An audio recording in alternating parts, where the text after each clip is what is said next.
ये रे था जिसने हर गिफ्ट में मेहनत की थी, इतना ज़्यादा कि उसकी हड्डियां टूट गईं ताकि वो अपने इस ताकत से हमारे हीरो को टुकड़ों में बांट सके। लेकिन हमारे हीरो को लगने लगा कि ये फाइट कुछ अजीब हो रही है। उसे पता था कि अगर आखिरी वार उसे लग जाता तो वो फिर से नीचे से ऊपर की तरफ वार करता और उसके साइड को काट देता और सब खत्म हो जाता। तो फिर उसने इतने बड़े बड़े वार क्यों किए? इससे हमारे हीरो को यह समझ आया कि उसका ओपोनेंट हर चीज़ में उतना अच्छा नहीं है जितना वो सोच रहा था। उसे तलवार की कला उतनी नहीं आती थी। रे टेक्निक्स यूज करने में एक्सपर्ट था, लेकिन उसके पास वो समझ नहीं थी जो इन टेक्निक्स को सही तरह से इस्तेमाल करने के लिए चाहिए। हमारा हीरो पहले ही उस पर दौड़ चुका था, लेकिन अब जब उसे टैक्टिक्स बदलने की समझ आ गई थी तो उसने हमला करने का फैसला किया। रे कभी सोच भी नहीं सकता था कि किस्मत ऐसा पलट सकती है। वो तो ये भी नहीं समझ पाया कि उसने हमारे हीरो को कॉर्नर कर दिया था। रे समझ ही नहीं पा रहा था कि हमारे हीरो सिंपल स्किल्स क्यों यूज कर रहा है, लेकिन फिर भी उन्हें रोकना इतना मुश्किल क्यों हो रहा है। हमारा हीरो बस ये नोटिस कर पाया कि रे की स्टैमिना ऑलमोस्ट खत्म हो चुकी थी, लेकिन फिर भी उसने अपनी रिदम बनाए रखी ताकि वो स्टैमिना बचा सके। रे गुस्से में पागल हो गया क्योंकि उसके सामने खड़ा इंसान उसके भाई की एग्जैक्ट कॉपी लग रहा था। एक जीनियस। उसे अपने भाई की वो मुस्कान याद आ गई जो जैसे पागलपन की हद तक पहुंच गई थी। जैसे वो साफ कर रहा हो कि रे को उसे देखने तक की इजाज़त नहीं है क्योंकि उसकी पावर्स रे की लिमिट से बाहर थी। लेकिन रे गुस्से से चिल्लाया कि उसका सपना है दुनिया का सबसे बड़ा स्वॉर्ड्समैन बनना। वो हमारे हीरो पर टूट पड़ा। हमारे हीरो को समझ ही नहीं आ रहा था कि वो क्या कर रहा है। क्या वो सोचता भी नहीं? लेकिन जब उसने ध्यान से देखा तो पाया कि उसके ओपोनेंट की तलवार की मूवमेंट्स बिल्कुल भी पड़ी नहीं जा सकती थीं। वो इतनी तेज और बेतरतीब थीं कि हमारा हीरो उनके खिलाफ कुछ कर ही नहीं पाया। वो अब समझ चुका था कि उसके सामने अब बहुत सारे रास्ते खुले हैं। हमारे हीरो को आखिरी बार पहले ही लग चुका था, जिसे वह बस आखिरी पल में ही देख पाया था। उसी पल ऐसा जोरदार वार हुआ कि हमारे हीरो के हाथ से तलवार गिर गई। लेकिन असल में वो हमारे हीरो की नहीं, बल्कि रे की तलवार थी, जो खुद भी ये सब देखकर हैरान था। तभी उसे समझ आया कि आखिरी पल में हमारे हीरो ने अपनी पकड़ बदल ली और वार को पलट दिया। रे अपनी आंखों और सोच पर विश्वास नहीं कर पा रहा था। उसके मन में बस एक सवाल था, तो फिर हमारे हीरो की असलियत क्या है? लेकिन हमारे हीरो को भी खुद पर यकीन नहीं हो रहा था कि वह इतनी कठिन लड़ाई जीत कैसे गया। लेकिन अब आगे क्या होगा? क्योंकि सामने खड़ा इंसान एक रईस था और हमारे हीरो ने फिर से उसकी शान को चोट पहुंचाई थी। यह सोचना भी मुश्किल था कि अब क्या होने वाला है।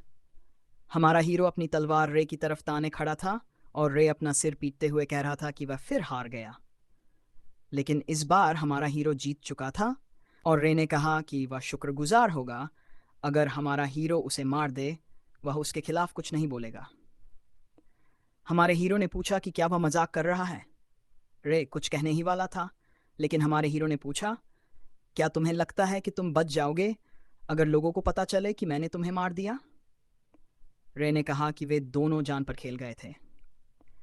लेकिन हमारा हीरो चिल्लाता रहा कि तुमने अपनी जान दांव पर लगाई, मैं तो बस जिंदा रहने की कोशिश कर रहा था। उनके बीच की यह लड़ाई शुरू से ही बेमतलब थी, लेकिन सारा दोष हमारे हीरो पर ही डाल दिया गया। क्या वह ये नहीं देख सका कि उसकी असली गलती बस ये थी कि वह ट्रेनिंग नहीं करना चाहता था? रे ने पूछा, क्या तुमने मुझे धोखा दिया जबकि उसे सम्मान दिखाना चाहिए था? हमारे हीरो का जवाब बहुत कड़ा था, तुम्हें मेरी हालत के बारे में सोचकर सम्मान दिखाना चाहिए था। मैं उस समय अपने छोटे बेटे और तलवारबाजी के गुरु के बीच में फंसा हुआ था। अगर रे एक इज्जतदार इंसान होता तो वह कभी भी अपने बटलर को इस हालत में नहीं डालता। हमारे हीरो ने यह भी कहा, क्या उस इंसान को जिसे इतनी इज्जत मिलती है यह ख्याल भी नहीं आया कि वह अपने गुरु के सामने खड़ा है? अब जाकर रे को समझ आया कि बाहर से यह सब कैसा लग रहा था। उसे सच में लगा कि वह एक बहुत ही घटिया इंसान है। लेकिन अब हमारा हीरो थक कर जमीन पर गिर चुका था। वह लगभग मर ही गया था क्योंकि वह बहुत थका हुआ था। रे ये देखकर कुछ समझ नहीं पाया। क्या लड़ाई के बाद लोग एक दूसरे की तारीफ नहीं करते? उसने हमारे हीरो की हालत देखी। ये वही क्रूर योद्धा था जिससे वह लड़ रहा था। उसने देखा कि अब उसके सामने बस एक कमजोर लड़का बैठा है जो ठीक से चल भी नहीं पा रहा, लेकिन उसे यकीन हो गया कि उसके सामने एक जीनियस बैठा है। लेकिन इस बार वह उसका मजाक नहीं उड़ा रहा था जैसा कि उसका भाई पहले कर चुका था। इस बार वह सामने आया और अपनी पूरी ताकत जोड़कर उसके सामने खड़ा हुआ। फिर रे ने चुप्पी तोड़ी और पूछा, तुम्हारा नाम क्या है? हमारे हीरो ने पसीना पोंछते हुए कहा, मेरा नाम शेरॉन है। रे ने भी अपना नाम बताया और उसी वक्त हाथ बढ़ाकर पूछा, क्या तुम मेरे दोस्त बनोगे? फिर कहानी हमें वापस लाइब्रेरी ले जाती है, जहां चीफ बटलर एंगो हमारे हीरो को बताता है कि उसने 7,000 में से 7,000 से ज़्यादा किताबें छांट ली हैं। उसने ये भी कहा कि पहले साल में हमारे हीरो ने बहुत अच्छा काम किया है। अब हमें पता चलता है कि एक साल बीत चुका है जब से हमारे हीरो ने the great library of the own में काम शुरू किया था। जैसे जैसे किताबों की संख्या घट रही थी, उसकी काम करने की रफ्तार और बढ़ रही थी। अब उसके पास अपने लक्ष्य पार्सनहाइज में किताबों में से बस डी5 किताबें ही बची थीं। अब वह एक दिन में 3 से ज़्यादा किताबें पढ़ सकता है। जल्द ही वह जान हासिल कर लेगा जिसकी उसे बहुत समय से तलाश थी। अब वह तलवारबाजी में भी हाथ आजमा सकता है और डर का असली मतलब समझ सकता है। इन सब बातों की वजह से अब उसे लगता है कि उसका मानसिक संतुलन भी पहले से बेहतर हो गया है। हमारा हीरो सच में सोच रहा था कि वह उस पल मर सकता था। शुरू में उसके लिए सब कुछ बहुत मुश्किल था, लेकिन यह सोचकर कि उसे हार नहीं माननी चाहिए, वह धीरे धीरे अपने लक्ष्य की ओर बढ़ता गया। एक और ज़रूरी बात यह थी कि अब रे उसका दोस्त बन गया था और उसके साथ लाइब्रेरी में घूम रहा था। रे बहुत सारी किताबें देख रहा था और उसे यकीन नहीं हो रहा था कि उसके परिवार के पास ऐसी किताबें थीं। क्या उसके पूरे परिवार ने सच में ये सारी किताबें पढ़ ली थीं? ये एक खजाना जैसा था। और हमारे हीरो को भी अब समझ आ गया था कि एक अच्छा दोस्त सबसे ज़्यादा ज़रूरी होता है। दूसरी तरफ जब हमारा हीरो काम कर रहा था तो उसने रे से कहा कि हाँ, ये बात सही है, क्योंकि वो लड़की और दूसरा यंग मास्टर भी अक्सर लाइब्रेरी में आते हैं। रानू को लगता था कि स्मार्ट होना बहुत कूल है, लेकिन जब हमारा हीरो उसके करीब आया तो उसे समझ आया कि इतनी लंबाई के बावजूद वह बहुत नर्म दिल और प्यारा है। पर उसे लगता था कि ये तो नॉर्मल है, क्योंकि वो छोटा भाई है। हमारा हीरो धीरे धीरे समझ रहा था कि वह खुद छोटे बेटे की तरह बिहेव कर रहा है। लेकिन जब रे किताबें फेंक रहा था तो हमारा हीरो बहुत सीरियस और डर गया था, क्योंकि अगर एक भी किताब खराब हो जाती तो शायद उसे सज़ा मिलती। लेकिन रे ने उसे शांत किया। उसे समझ नहीं आया कि एक किताब किसी इंसान की जान से ज़्यादा ज़रूरी कैसे हो सकती है, और अगर हमारा हीरो लाइब्रेरी को जला भी दे तो रे उसे बचा सकता है। इसलिए उसने कहा कि चिंता मत करो। हमारा हीरो बस सिर झुकाए बैठा था, क्योंकि उसे पता था कि अगर वह चुप रहे तो रे पसंद नहीं करेगा, लेकिन रे तो कभी नहीं बदलेगा। इसलिए हमारे हीरो ने कहा कि वह सिर्फ अभी सेफ्टी के बारे में सोच सकता है जब रे शांति से खड़ा हो। फिर हमारे हीरो ने रे से उसकी ट्रेनिंग के बारे में पूछा, लेकिन रे ने हाथ उठा लिए और बस बेसिक ट्रेनिंग है।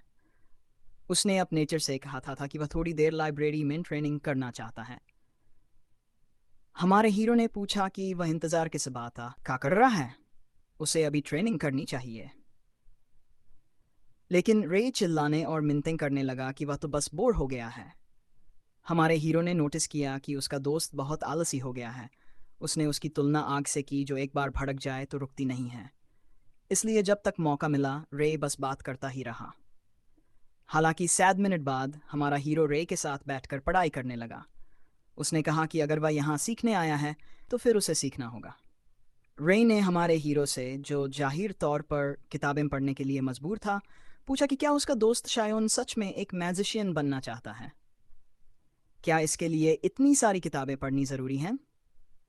लेकिन हमारे हीरो को इस बात पर पूरा यकीन था। उसने कहा कि असल में वह अपने प्रोग्राम में पीछे है, क्योंकि इससे पहले उसे कभी पढ़ाई का मौका नहीं मिला। लेकिन अब जब से वह यहाँ आया है और इतिहास की सीक्रेट से ज़्यादा किताबें पढ़ चुका है, तो अब वह लगभग सब कुछ जानता है। हमारा हीरो रेयन को और भी ज़्यादा हैरान कर रहा था। रे को यकीन ही नहीं हो रहा था कि वह सब कुछ सच बोल रहा है। वह इतनी जल्दी कैसे पढ़ सकता है? क्या इस स्पीड से वह सीधे किंगडम में नहीं चला जाएगा? दोनों की उम्र तो एक जैसी थी, लेकिन शायोन रे से कहीं ज़्यादा मैच्योर लग रहा था। रे ने एक किताब उठाई और कहा कि अब बहुत हो गया, क्योंकि किताब के शुरू में ही लिखा था कि अगर एक मैजिशियन और एक वॉरियर की लड़ाई हो तो कौन जीतेगा। उसमें लिखा था कि एक आदमी पूरी दुनिया में इस सवाल का जवाब ढूंढता रहा, लेकिन जब उसने अपनी आंखें बंद की तो उसने अराशान के चमकते पहाड़ देखे जो 6 मीटर ऊंचे थे। उन्हीं पहाड़ों में एक ऐसा पेड़ है जो पक्षियों को खा जाता है। लेकिन इसी पॉइंट पर रे ने पढ़ना छोड़ दिया और बोला कि ये सब बहुत डिलीशियस है। लेकिन हमारा हीरो चिल्लाने लगा। उसने पूछा कि उसने पढ़ना क्यों छोड़ दिया। वह रे को किताब की तरफ खींचने लगा, लेकिन रे चिल्ला उठा कि इस किताब में तलवारबाजी से जुड़ी कोई पिक्चर ही नहीं है। हमारा हीरो अपनी बात पर अड़ा रहा और कहने लगा कि जब तक वह एक पेज पढ़ नहीं लेता वह कुछ नहीं कह सकता। इसलिए उसने और भी ज्यादा कोशिश शुरू कर दी ये समझने की योद्धा जीतेगा या जादूगर। लेकिन रे को कोई फर्क नहीं पड़ा, क्योंकि उसकी राय में कोई भी समझदार इंसान ऐसी लड़ाई की योजना नहीं बनाएगा। लेकिन जैसे ही रे का भाई हॉल में आया उसने कहा कि ये तो पहले से ही साफ है कि तलवारबाज ही जीतेगा। हमारा हीरो तुरंत झुक गया और उस यंग मास्टर का स्वागत किया, लेकिन रे को ये सब बिल्कुल पसंद नहीं आया। उसने पूछा कि उसके भाई को इस बारे में कैसे पता चला। हमारा हीरो सोच भी नहीं सका कि क्या उसका भाई उनकी बातचीत सुन रहा था। सब सतर्क हो गए, क्योंकि अगर कोई नौकर किसी अमीर जमींदार के बेटे से ऐसे खुले में बात करे तो उसे सजा मिलना तय था। रे ने अपनी ही बात दोहराई और अपने भाई से पूछा कि वह अपनी बात को लेकर इतना पक्का कैसे है, क्या सिर्फ इसलिए कि वह खुद एक तलवारबाज है। रे ने कहा कि पक्का कहना कुछ ज्यादा ही बड़ा शब्द है, क्योंकि ये तो आप महाद्वीप में आर्चर्स और मैजेस की हालत देखकर भी समझ सकते हैं। लेकिन रे जिद पर अड़ा रहा और ये उसकी फितरत ही थी। उसने पूछा, कौन सी हालत? क्या जब हम एक आम लड़ाई की बात करते हैं तो उसका भाई ये मानता है कि योद्धा अपनी रैंक के आधार पर दुश्मन चुनते हैं? रे ने अपने नालायक भाई की बातों पर ध्यान नहीं दिया और हमारे हीरो से पूछा कि वह क्या सोचता है। हमारा हीरो चौंक गया, क्योंकि उसे उम्मीद नहीं थी कि उससे कुछ पूछा जाएगा। उसे तो ये भी नहीं समझ आया कि रे कहना क्या चाहता है। वैसे भी सामान्य दिनों में भी रे को समझना मुश्किल होता है, और अब तो उसके दिमाग में पहले से ही बहुत कुछ चल रहा था। लेकिन अब उसे साफ साफ जवाब देना था। उसने कहना शुरू किया कि अगर एक आर्चर और एक मैजिशियन एक ही स्तर पर हो तो तलवारबाज को हराना मुश्किल होगा जब वो स्टेट ऑफ माइंड में चला जाए। लेकिन अगर एक तलवारबाज अपनी पूरी ताकत से उस समय हमला कर दे जब जादूगर अपना जादू शुरू भी नहीं कर पाया हो तो बात बदल सकती है। लेकिन रे ने उसे बीच में रोक दिया और मुस्कुराते हुए कहा कि वह गलत है, क्योंकि तलवारबाज ही जीतेगा और जादूगर जरूर हारेगा। हमारा हीरो इस पर यकीन नहीं कर पाया, लेकिन रे जानता था कि ये तो उसके भाई की वही पुरानी आदत है। बचपन से ही जब भी रे किसी को नापसंद करता था वह उनकी पसंद की चीज़ों को कुचलना चाहता था। रे ने तो ये भी कह दिया कि हमारा हीरो इतिहास पसंद करता है और हो सकता है कि उसने 5 गॉड्स की आर्मर के बारे में भी सुना हो। हमारा हीरो चुप रहा, लेकिन रे सोचने लगा, क्या यही वो आर्टिफैक्ट है जो स्टेट ऑफ माइंड को ख़त्म कर सकता है। हमारा हीरो समझ गया और सोचने लगा कि मैजेस की असली ताकत उनकी मेंटल स्टेट होती है। ऐसे मैज से लड़ना जैसे गहरे समंदर में शार्क से लड़ना। लेकिन अगर कोई चीज़ उस समंदर को भाप बना दे तो शार्क का क्या बचेगा। अगर जादू इस आर्मर तक नहीं पहुंच सकता तो कोई भी जादूगर उस इंसान से नहीं लड़ सकता जो इतना ताकतवर आर्टिफैक्ट इस्तेमाल कर रहा हो। लेकिन ये एंटी मैजिक अभी सिर्फ एक थियोरी है, क्योंकि ये एक बहुत महंगी टेक्निक है जो ड्रैगन के दिल से बहने वाले मैना से बनी है। और क्योंकि इसकी क्वालिटी हर बार एक जैसी नहीं होती, इसकी ताकत बहुत जल्दी बढ़ जाती है, भले ही आप इसमें कितना भी पैसा डाल दो। यहाँ तक कि याकर जो ऑसिलेशन इक्वेशन का मास्टर था वो भी सिर्फ 65% 65% ही इस आर्मर की असली ताकत को बाहर ला पाया था। इसलिए इसकी कीमत इतनी ज़्यादा है कि एक पूरा राज्य भी उसका खर्च नहीं उठा सकता, क्योंकि इसका हर हिस्सा एक पूरे किंगडम के सालाना बजट के बराबर है। रे को ये सब सुनकर गुस्सा आ गया। फिर फ़ायदा क्या हुआ? तलवारबाज ज़्यादा ताकतवर कैसे हुए? लेकिन रे ने कहा कि असली बात तो ये है कि एंटी मैजिक को बनाने वाले भी खुद जादूगर ही थे। रे को ये समझ नहीं आया कि उन्होंने ऐसा क्यों किया, लेकिन उसने फिर भी दिखावा करते हुए कहा कि ये तो साफ है, क्योंकि इसकी बहुत ज़्यादा डिमांड है और इससे जादूगर बहुत पैसा कमा सकते हैं। जादूगर तो खुद लाइन में खड़े हैं इस्तेमाल होने के लिए, इसलिए इतनी कीमती आर्टिफैक्ट को खरीदने की ज़रूरत ही नहीं है। रे ने अपनी जानी पहचानी मुस्कान के साथ पूछा कि क्या सबको समझ आया कि वह क्या कह रहा था। उसकी नज़र में मैजी सिर्फ एक दुखी और कमज़ोर वर्ग के लोग थे जो अपने ही लोगों की कमज़ोरियों को बेचकर पैसा कमाते थे। रे कुछ कहना चाहता था, लेकिन तभी हमारा हीरो चमकने लगा और बोला कि यही तो जादूगरों की असली पहचान है। रे को अपने कानों पर यकीन नहीं हुआ, तो उसने फिर से पूछा कि हीरो ने क्या कहा था। लेकिन हीरो चुप नहीं रहा, बल्कि वह बोलने लगा कि जैसे उन्होंने पहले कहा था, एंटी मैजिक जादूगरों ने ही बनाया था, और ये उन्हीं जगहों पर मैजिक को कंट्रोल करने के लिए इस्तेमाल होता है जहां जादू मना है। हाँ, और ये मैजिक स्कूलों में एक सुरक्षा कवच की तरह भी काम आता है। भले ही इसे जादूगरों के खिलाफ इस्तेमाल किया जा सकता है, फिर भी यह एक ऐसी बुद्धिमानी की चीज़ है जो पूरी दुनिया की भलाई के लिए बनाई गई है। इसलिए हमारा हीरो मानता है कि इस एक बात के आधार पर यह कहना मुश्किल है कि एक तलवारबाज स्वॉर्ड्समैन जादूगर से ज़्यादा ताकतवर है। रे का दिमाग घूम गया, लेकिन उसे सबसे ज़्यादा गुस्सा तब आया जब उसका छोटा भाई उस पर हंस रहा था। रे तुरंत पलटा और बोला कि आइडिया और रियलिटी अलग अलग होते हैं, इसलिए ये अब भी सच है कि जादूगर तलवारबाज से लड़ाई में नहीं जीत सकता। उसने ये सिर्फ इसलिए कहा क्योंकि वो हार मानना नहीं चाहता था। जब रे चला गया तो हमारा हीरो और रिहाना दोनों जोर से हंसने लगे। हीरो ने मजाक करते हुए कहा कि जब वह रे से बात कर रहा था उसे लगा कि वह मर ही जाएगा। उस वक्त रे हीरो के बहुत पास था और बहुत खुश भी था, क्योंकि शयोन ने उसके भाई को वैसे दिखाया जैसे वह पहले कभी नहीं दिखा था। रे ने यहाँ तक कह दिया कि अगर हीरो की जुबान एक तलवार होती तो वह दुनिया का सबसे बड़ा तलवारबाज बन सकता था। ये पूरी सिचुएशन रिहाना के लिए जैसे एक ताज़ी हवा का झोंका थी। अब हम भी समझ पा रहे थे कि जैसे रे ने कहा था, आइडिया और रियलिटी अलग हो सकते हैं, लेकिन जो दिमाग खोजने वाला होता है वो अपनी कमज़ोरियों पर भी एक्सपेरिमेंट करने से नहीं डरता। क्या ऐसा दिमाग वाकई में वर्ल्ड पीस के लिए काम करता है? 6 महीने बीत चुके थे उस आखिरी घटना को। अब चीफ बटलर कह रहा था कि काम उम्मीद से पहले ही खत्म हो गया है। सारी किताबों को 6 महीने पहले ही शिफ्ट किया जा चुका था, लेकिन जो बात उसे सबसे ज़्यादा छू गई वो ये थी कि 20 साल से जो किताबें छूटी हुई पड़ी थीं अब पूरी तरह से व्यवस्थित थीं।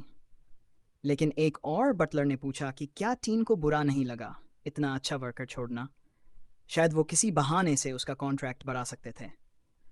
लेकिन टीन ने बस इतना कहा कि सामने खड़ा आदमी बकवास कर रहा है। हालांकि टीन के मन में हमारा हीरो चल रहा था, जो अब भी लाइब्रेरी में बैठा था।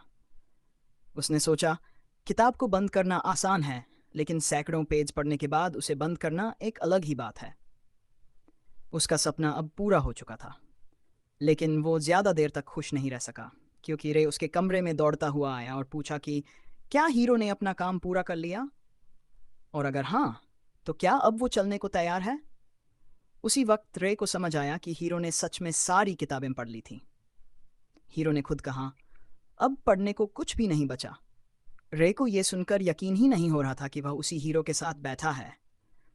उसे लगा कि जिसने हमारे हीरो को हैरान कर दिया वो शायद इस दुनिया का इंसान ही नहीं है। रे आया और हर तरह से हीरो को गले लगाने लगा, जिससे हीरो थोड़ा असहज महसूस कर रहा था। लेकिन फिर भी हमारा हीरो और रिहाना दोनों इस पल से बहुत खुश थे। हीरो ने तो ये भी कहा कि अब वे बाहर जाकर साथ खेल सकते हैं। वो अपनी दोस्ती बहुत दिनों से छुपा रहा था और उसे इसका बहुत अफसोस भी था। लेकिन जब उसने खुद ये बात कही तो उसका असर ही कुछ और था। हमारा हीरो यकीन नहीं कर पा रहा था कि रे इस बात को लेकर इतना परेशान था, और असल में हीरो को भी बहुत पछतावा था। वे ज़्यादातर लाइब्रेरी में ही मिलते थे और एक दूसरे के साथ बहुत कम वक्त बिता पाए थे।